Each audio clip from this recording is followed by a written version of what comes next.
Then, at the proper time, Jesus and the 12 apostles sat down together at the table. I have looked forward to this hour with deep longing, anxious to eat this Passover meal with you before my suffering begins. For I tell you now that I won't eat it again until it comes to fulfillment in the kingdom of God. Then he took a cup of wine, and when he had given thanks for it, he said, "Take this and share it among yourselves. For I will not drink wine again until the kingdom of God has come."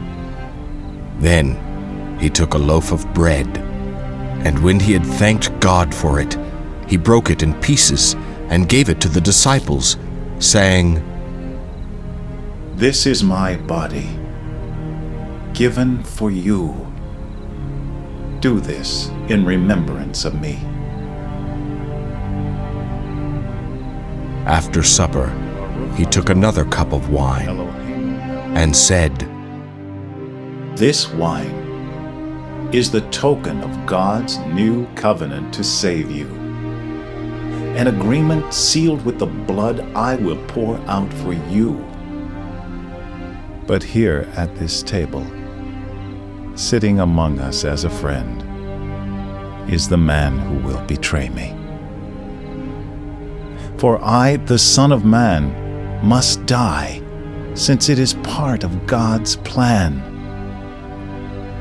But how terrible it will be for my betrayer.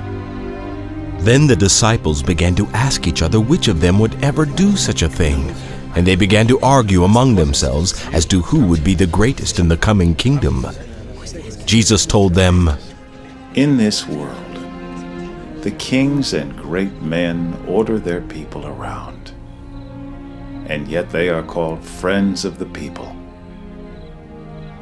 But among you, those who are the greatest should take the lowest rank, and the leader should be like a servant. Normally, the master sits at the table and is served by his servants.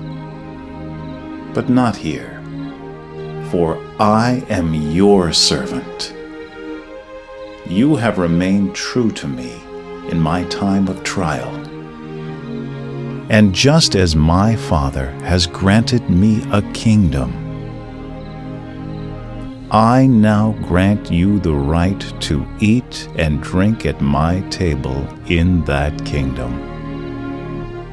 And you will sit on thrones, judging the 12 tribes of Israel.